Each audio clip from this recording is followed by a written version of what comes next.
আসসালামু আলাইকুম সুপ্রিয় দর্শক, খুবই গুরুত্বপূর্ণ একটা বিষয় নিয়ে আমরা আজকে আলোচনা করতে বসেছি। আমাদের কাছে রোগীরা আসেন কোমর ব্যথা বা পিএলআইডি সমস্যা নিয়ে। আমরা জানি পিএলআইডি মানে প্রোল্যাপস লাম্বার ইন্টারভার্টিবল ডিস্ক। দুই হাড়ের মাঝখানে যে ডিস্কটা আছে সেটা সরে গিয়ে নার্ভে চাপ দিলে সেই নার্ভের সাপ্লাইয়ের অংশে ব্যথা হয়। এটাকে পিএলআইডি রোগ বলি আমরা সাধারণ ভাষায়। অনেকে প্রশ্ন করে থাকেন, পিএলআইডি রোগ হলে যে সার্জারি লাগে সেই সার্জারির সাথে কি নাট বল্টু স্ক্রু লাগবে বা স্ক্রু দিয়ে ফিক্সেশন করতে হবে? পিএলআইডি সার্জারিতে সব ক্ষেত্রে স্টেবিলাইজেশন বা স্ক্রু ফিক্সেশন দরকার নেই। অনেকেই প্রশ্ন করে থাকেন যে আমাকে আরেকজন চিকিৎসক বলেছেন স্ক্রু লাগাতে হবে। পিএলআইডি সার্জারি স্ক্রু লাগাতে হবে কি না সেই সিদ্ধান্ত নির্ভর করে রোগীর উপসর্গের উপর। এক নম্বর বিষয়, রোগীর উপসর্গের বিষয়।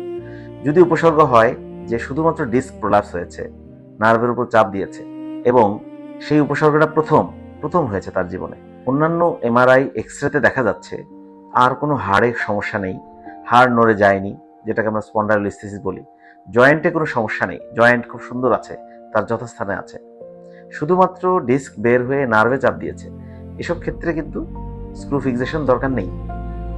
তাহলে অনেকেই আমাদের কাছে প্রশ্ন করে থাকেন কখন স্ক্রু ফিক্সেশন লাগতে পারে।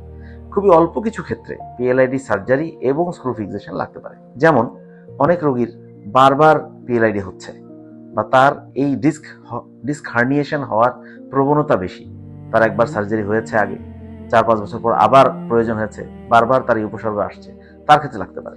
কিছু কিছু ক্ষেত্রে আমি একটু আগে বলেছি স্পন্ডাইলোলিস্থেসিস, হাড় নড়ে যাওয়া রোগ, এটা হতে পারে আমাদের মেরুদণ্ডের কার্ভেচার পরিবর্তন হয়ে বা যে কোনো আঘাতজনিত কারণে হাড় নড়ে যেতে পারে, সেক্ষেত্রে পিএলআইডির সাথে ফিক্সেশন লাগতে পারে। আরেকটি ব্যাপার আছে জয়েন্টের ইনস্ট্যাবিলিটি বা অস্থিরতা বলি আমরা এটাকে, জয়েন্টটা তার নির্দিষ্ট জায়গায় নেই, একটু হা হয়ে গেছে বা নড়ে গেছে, সেসব ক্ষেত্রে রেডিওলজি এক্সরে দিয়ে আমরা তার ফ্লেকশন এক্সটেনশন নড়াচড়া দেখে বুঝতে পারি তার ওখানে ইনস্ট্যাবিলিটি বা মাইক্রো ইনস্ট্যাবিলিটি আছে কিনা। পিএলআইডির সাথে যদি এটা থাকে তখনও লাগতে পারে। সর্বোপরি আরেকটি ব্যাপার হলো যে যার আমরা ধারণা করছি এই পিএলআইডি সার্জারির সময় অপারেশনের সময় আমরা বুঝতে পারছি প্রচুর পরিমাণ ডিস্ক হার্নিয়া হয়ে বের হয়ে গেছে, তার ওই ডিস্ক স্পেসটা বেশি খালি হয়ে গেছে, সেসব ক্ষেত্রেও কিন্তু স্টেবিলাইজেশন স্ক্রু লাগতে পারে। তার মানে বেশ কিছু কারণ আমাদের মনে রাখতে হবে যে রোগীর শারীরিক অবস্থা, রেডিওলজি বা ইমেজিং, এক্সরে, এমআরআই এই রিপোর্টে কি বলছে, পাশাপাশি অপারেশন সময়ে সিদ্ধান্ত, এই সব কিছু মিলেই এই সিদ্ধান্তগুলো আসে। তাই মাথায় রাখবেন যে পিএলআইডি হলেই স্ক্রু ফিক্সেশন লাগবে না। শুধু অল্প কিছু ক্ষেত্র বিশেষে, রোগী বিশেষে, ছবি, ইমেজ, এমআরআই বিশেষে এবং অপারেশনের সময় সিদ্ধান্ত বিশেষে আমাদের এই সিদ্ধান্তগুলো আসে।